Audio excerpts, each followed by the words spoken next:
Titanic को बनाने वाली वो कंपनी जो ये दावा करती थी कि ये कभी भी नहीं डूबने वाली शिप है, पर किसने सोचा था कि ये महाविशाल शिप अपनी पहली यात्रा में ही अटलांटिक ओशन की गहराइयों में समा जाएगी। पिछले 100 सालों से हमें यही झूठ बोला जा रहा है कि टाइटैनिक आइसबर्ग की वजह से डूबी है, और ये गलत भी नहीं है। आइसबर्ग के अलावा भी ऐसे कई कारण हैं जिसकी वजह से उस टाइम की सबसे बड़ी और लग्जरी शिप अपनी पहली यात्रा में ही डूब गई थी। 10 अप्रैल के दिन जब आरएमएस टाइटैनिक इंग्लैंड के साउथहैम्पटन से न्यूयॉर्क जाने के लिए निकली और उसका कंट्रोल था 62 years old senior captain Edward John Smith के हाथों में। दरअसल पैसेंजर, क्रू और मीडिया काफ़ी एक्साइटेड थी इसके डिपार्चर के लिए, क्योंकि ये दुनिया की सबसे बड़ी और लग्जरी शिप थी और उस ज़माने में इस शिप को बनाने की कॉस्ट पड़ी थी $7.5 मिलियन, जो आज के $400 मिलियन के इक्वल है। इस शिप में दी गई facility top class 5 star hotel को भी पीछे छोड़ सकती थी। इस शिप के सेफ्टी फीचर्स इतने कमाल के थे कि इस शिप को अनसिंकेबल यानी कि कभी ना डूबने वाली शिप माना जाता था। व्हाइट स्टार लाइन, जिस कंपनी ने शिप को बनाया था, उसके वाइस प्रेसिडेंट इस शिप को लेकर इतना ज़्यादा कॉन्फिडेंट थे कि उन्होंने पब्लिक में ये ऐलान किया था कि ये शिप कभी नहीं डूबेगी। तो आखिर क्या हुआ 14 और 15 अप्रैल की उस काली रात को, जिसकी वजह से 1500 लोगों की जान गई? क्या रीज़न था जिसकी वजह से दुनिया की सबसे बड़ी शिप 2 घंटे में डूब गई थी? जानने के लिए बने रहिएगा वीडियो के एंड तक। बहुत से लोग ये मानते हैं कि टाइटैनिक आइसबर्ग से टकराने की वजह से डूब गई थी, परंतु आप ही सोचिए कि इस शिप को बनाने में कितने पैसे खर्च किए गए थे, और इस शिप में उस समय की हर टेक्नोलॉजी का यूज़ किया गया था जो उस समय में सबसे ज़्यादा अच्छी थी।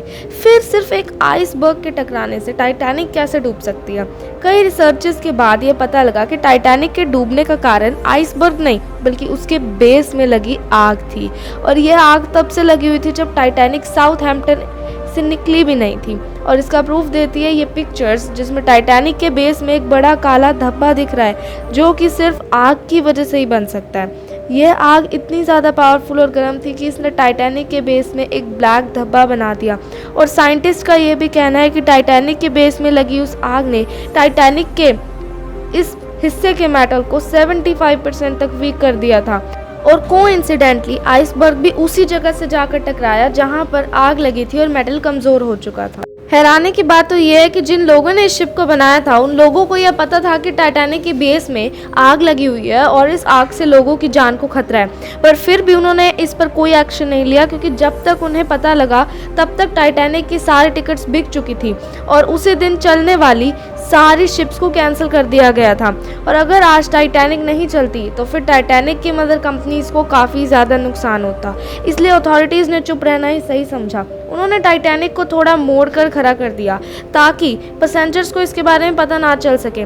इसके अलावा भी टाइटैनिक और उसे ऑपरेट करने वाले ऑफिसर्स के द्वारा ऐसी कई गलतियां की गई थी जिसकी वजह से दुनिया ने वो भयंकर दिन देखा। दूसरी गलती थी टाइटैनिक पर बाइनोक्यूलर्स का ना होना। असल में शिप्स पर बाइनोक्यूलर्स होते हैं जिसकी मदद से ऑफिसर ये देखते रहते हैं कि आगे कोई खतरा या कोई ऑब्स्टैकल तो नहीं है। टाइटैनिक पर भी बाइनोक्यूलर्स थे, पर वे किसी लॉकर में बंद थे, जिस लॉकर की चाबी डेविड प्लेयर नाम के किसी इंसान के पास थी, जिसे टाइटैनिक के चलने से पहले ही रिप्लेस कर दिया गया था, और बदकिस्मती से वह अपने रिप्लेसमेंट को लॉकर की चाबी देना भूल गया। अगर उस रात बाइनोक्यूलर्स ऑफिसर के पास होता तो ऐसी कोई घटना होती ही नहीं, क्योंकि ऑफिसर पहले ही आने वाले आइसबर्ग को देख लेते। तीसरी गलती खुद शिप चलाने वाले ऑफिसर के द्वारा की गई थी। जब रॉबर्ट हिचिंस नाम के ऑफिसर ने आगे देखा कि टाइटैनिक आइसबर्ग से टकराने वाला और उन्होंने ये खबर शिप चलाने वाले ऑफिसर को दी, तो उन्होंने पैनिक होकर जल्दबाजी में शिप को उल्टी दिशा में मोड़ दिया, जिसकी वजह से टाइटैनिक आइसबर्ग से दूर जाने की बजाय आइसबर्ग के साथ जाकर टकरा गया। ऐसा होने का कारण शायद ये होगा कि पुराने जमाने में शिप्स 2 ऑर्डर पर चलती थी, टेलन ऑर्डर और रेडन ऑर्डर। टेलन ऑर्डर में शिप को घुमाने के लिए उसे उल्टी दिशा में मोड़ना पड़ता था, और रेडन ऑर्डर में ठीक उसका उल्टा होता था। और शायद शिप चलाने वाले ऑफिसर को यह ध्यान ही नहीं आया कि टाइटैनिक टेलन ऑर्डर पर चलती है, और उन्होंने इसे रेडन ऑर्डर पर चलने वाली शिप समझकर उल्टी दिशा में घुमा दिया। सब घटनाओं के बाद टाइटैनिक का डूबना तो निश्चित था, परंतु कुछ और ऐसी घटनाएं थी जो अगर ना घटती तो उन 1500 लोगों की जान ना जाती। टाइटैनिक पर सभी लोगों को एकोमोडेट करने के लिए 60 लाइफ बोट्स का होना जरूरी था, लेकिन टाइटैनिक के बिल्डर ने सिर्फ 48 लाइफ बोट्स बनाए, और उनमें से केवल 20 लाइफ बोट्स को टाइटैनिक पर रखा गया, क्योंकि स्पॉन्सर्स ने इनकी संख्या को कम करवा दिया था, ये कहकर कि डेक अच्छा नहीं लग रहा था।